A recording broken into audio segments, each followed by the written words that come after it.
Hi, welcome to Copenhagen. Thanks for dropping in. Hope everybody is doing well. Today I am unbagging the second of 3 diamond paintings from Everydayedeals.com. So this is the second unbagging of 3 from Everydayedeals.com. If you would like to see the first video, I will put a link up here. And now I'm going to decide which one I'm going to review today. The last one I did was this size, so I think today I'll go for the bigger one of the 3. So put this one aside. If you want to find out what that one is, please subscribe, hit the notification button, and you'll get a little message when a new video comes up. So Everydayedeals.com are a budget diamond painting company, or budget friendly as some people say, which means they normally don't have boxes. The diamond paintings come in these bubble wrap envelopes. It saves the company money and it saves us money. So we have a little label which to us doesn't mean anything, it's just a reference number for them, for the product, and to us it doesn't mean a thing.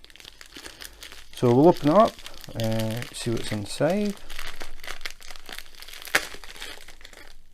That is very sticky.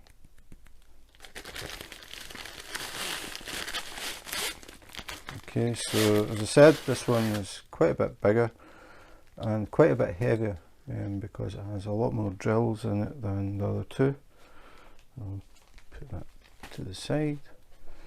So first things first, we'll have a look and see what's inside the canvas before we actually look at the canvas, if I can get it all out,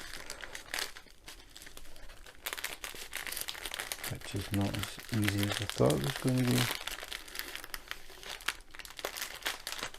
Okay, and just quick check inside, nothing else in there. So I'll put that to the side just now. And we'll have a look, see what we get. So we have the basic diamond painting kit. A lot of people have seen this green tray. It seems to be the standard thing. So this case it's a bit different. Notice we've got 2 pens and we have a lot more wax than normal, but we'll have a look. So 2 diamond painting pens, good for diamond painting with 2 hands at the same time, but I don't think many people can do that. Having 2 pens actually can be a good idea, because if you accidentally damage the tip of one, you've got a spare pen.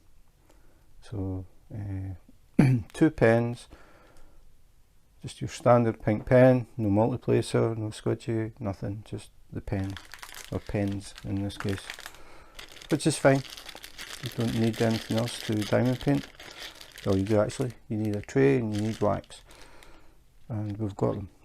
So we have 2 rectangles of wax, you can just split them.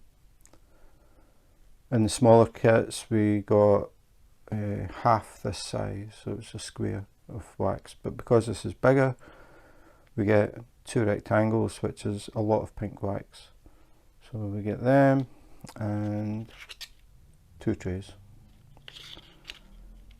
The only thing I'm going to say about the trays is what I say every time about the trays. They have angled sides.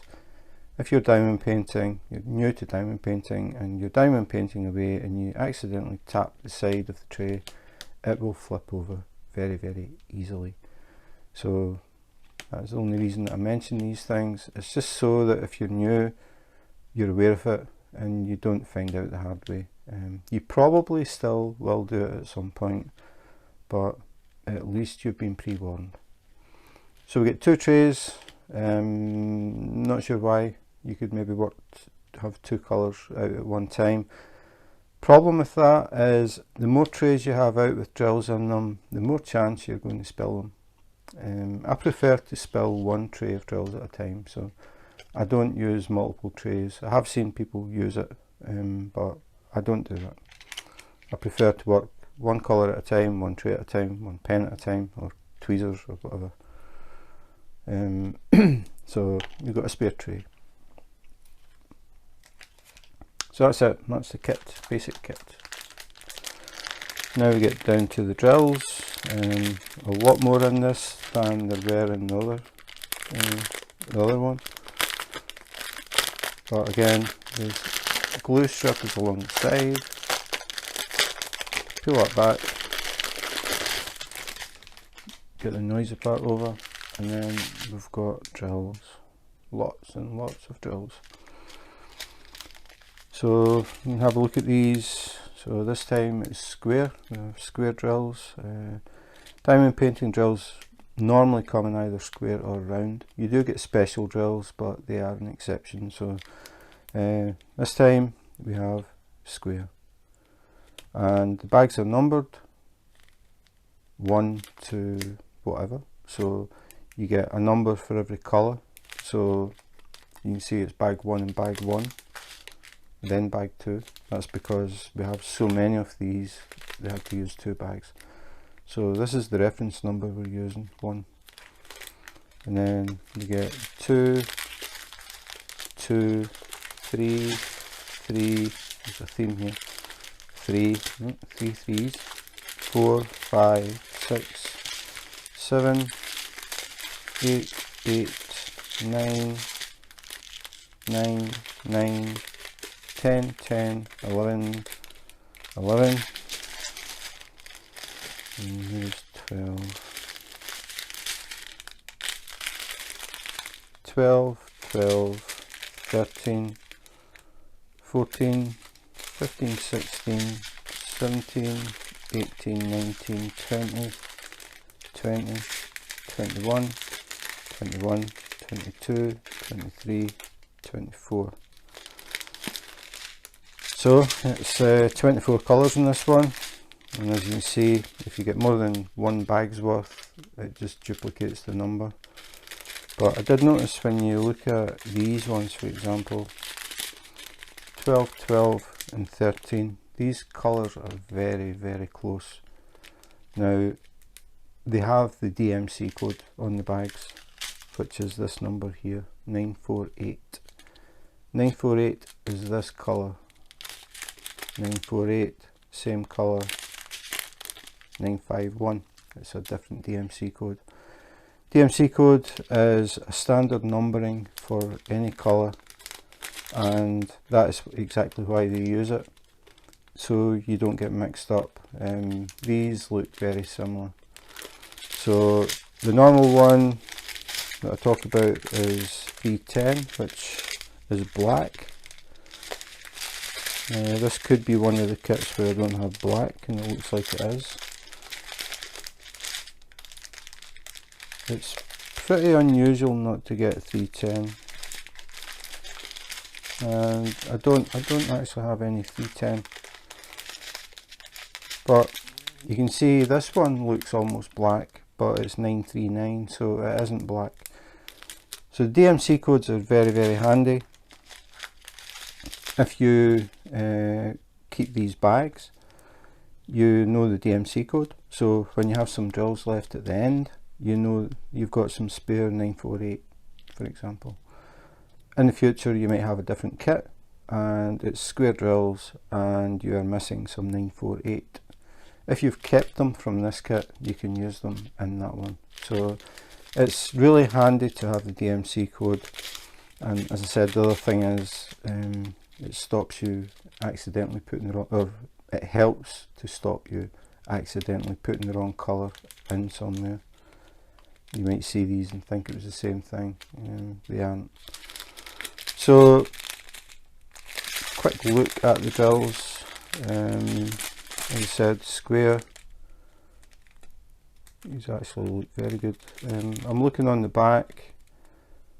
It's very common to see little dimples in the back. Now, I don't think it actually matters, but just personally, if I see them and they're totally flat, I like that because the whole surface is touching the glue. So in my mind I'm thinking they stick better. A lot of times you'll get them and they've got, I mean, there's a tiny hint of dimples here, but a lot of them, or most of them, look like they're flat. But as I said, I still don't think it really makes a difference. I've done plenty of kits where they had the little dimples in them and the drills have never fallen off. So it's just something that when I see they're flat, I like them better. You see this one, this colour in particular, there's quite a few dimples in them. But as I said, never ever had the drills fall off because of the dimples. It's just me, just notice these things. So the drills look absolutely fine, quite a lot of them, and we'll find out why in a moment. So see what we get at the top. Item, diamond painting, number NF0291, size 85 by 40. So that's why the bag was quite heavy. We have a dinky little thumbnail that I don't think is going to help you decipher what it is. And we have poured glue, clear colour, so poured glue is always nice.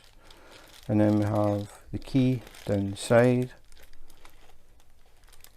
1 to 24, so 24 colours. And then we have the actual picture. Now this is going to be longer than I can fit in, so I just have to do our best. So this is the picture. I don't know about the reflection, it's not too bad actually. So hopefully you can make out what that is. Now the title, if you look at this one on the website, is called Crane, but this is actually a heron. So you've got a heron standing beside the water,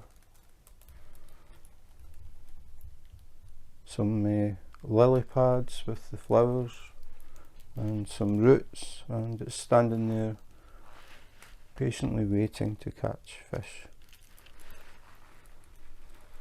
Now most of the time when I buy diamond paintings there is some sort of reason behind it.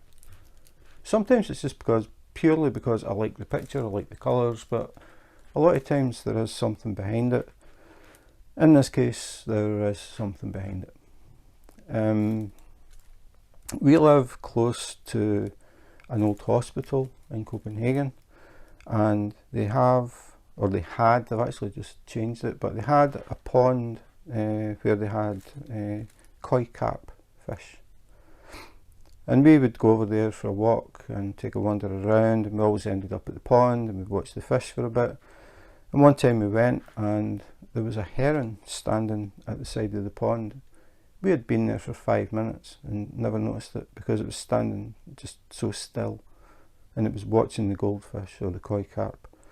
But the thing is, the pond has a stone edge to it, so the heron couldn't actually get in a position where it could catch the fish.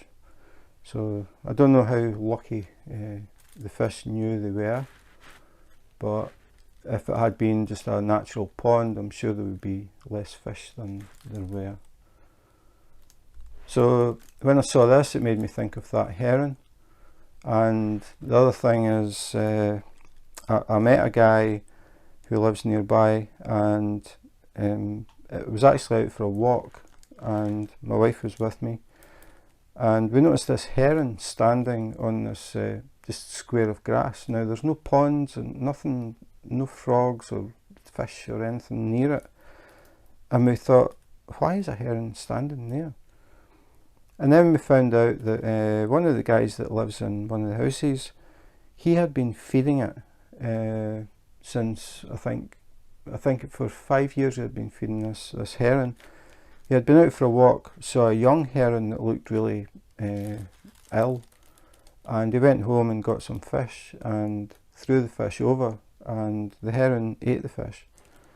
So every day he went back to the same place, and every day this young heron would be there and he would take fish.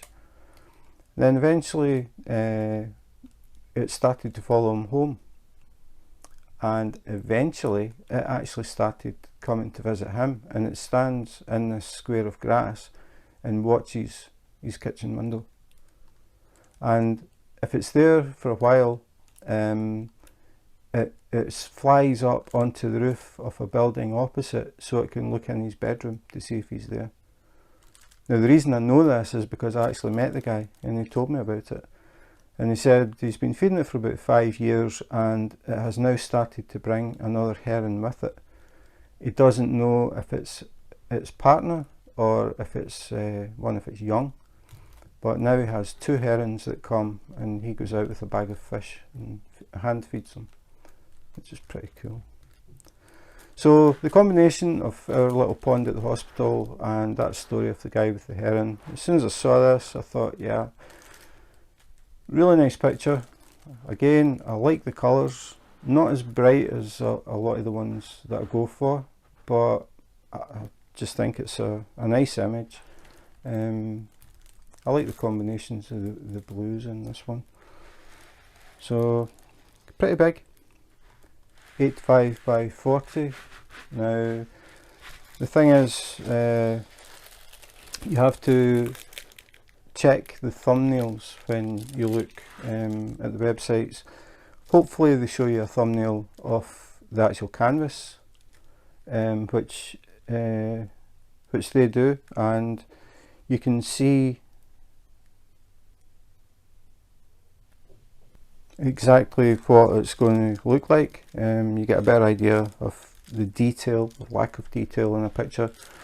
So this one doesn't have any really fine details, so I think it's going to look absolutely fine. And yeah, the only thing is with the budget companies and it not coming rolled up in a box, you need to flatten the canvas. So you can see these creases where it's been folded. So what you have to do is flatten it, and you can either put books down. Now in this case it's a pretty long one, so you can either put heavy books on it for a few days to flatten it, or you can put it under your mattress. And I think under the mattress is definitely going to be the preferred option for this one because it's so long. So a few days under the mattress, take it back out and it'll be nice and flat, and then you'll be ready to work on it. So that's it. As I said, this one is called Crane. I've just noticed the canvas actually has little glittery bits in it. I don't know if the camera's picking that up, but yeah, I've poured glue. Forgot to check the detail, so have a quick look. All we're checking is that we can see all the symbols. We don't have any faded or blurry print or missing print. The glue is nice and flat, no air bubbles, you can see it reflecting, and nice and sticky. So yeah, everything looks absolutely fine.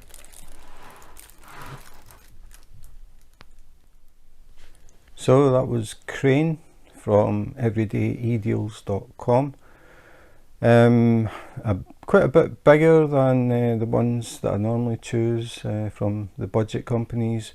Just checking again, 8.5 by 40, so quite narrow but pretty tall. As soon as I saw it, it was just, I've never actually seen a diamond painting of a heron before, and when I saw it, it made me think of the local pond at the hospital and the guy that I met who basically saved a baby heron. So that was quite a cool story. Quite cool to see the heron. You could get really close to it and it just stood. Obviously very used to humans, or very used to that one guy. So that was cool. So yeah, I've never seen a picture like this one, and as soon as I saw it I thought, oh yeah, that's nice, I like that, and I decided to go for it. So poured glue, again, no box, and the canvas isn't rolled, it's folded. So the first thing you have to do before you start is flatten it. In this case, because it's so long, I would probably go for the mattress technique. Normally I would use books, but this would take up quite a bit of space wherever, if you roll it out and then you have to put all books down on top of it. So the mattress, I think, is definitely the easy option for this one. The drills looked absolutely fine. 2 pens could come in handy just in case you damage the tip in one, you've got a spare. 2 trays, personally I would only use 1 tray at a time. I don't like to have, or I wouldn't like to have a lot of different colours out on the table at the same time, in case something went wrong and they got spilled and mixed in with each other or something like that. I just wouldn't tempt fate. Plenty of pink wax, tons of pink wax. There's no way that you'll use all of that, even on a picture this size. So as I said, everything you need to diamond paint, and a nice, quite big project this time. So that's pretty much it. If you like the picture crane, I will put a direct link in the description and you can check it out. And I will also put a direct link to Everydayedeals.com's website, and you'll find that they don't just do diamond paintings, they do cross stitch and they do paint by numbers. They have a lot of diamond paintings, so I think you spend quite a bit of time searching through to see if there's anything that you like. Hopefully there is. So that is it for today, and if you'd like to see the next one, number 3 of 3, please subscribe and hit the notification button. Then you will get a little message up when the new video comes up and you can check it out. If you do subscribe, you may catch me live on YouTube. I do random YouTube lives where I'm working on whatever project it is at the time, and I chat to people who drop in. Most of the time it's diamond painters, but sometimes people just find it by accident and drop in and ask what I'm doing and learn a bit about diamond painting. Whether they get interested enough to actually take it up, I don't know. But mainly it's diamond painters that drop in from all over the world, and we spend a lot of time just chit-chatting, getting to know each other a bit more, and just having a bit of fun. So if that appeals to you, please subscribe and hit the notification button. So that's it for today. Thanks for watching, and in the meantime, take care, be safe and wash your hands.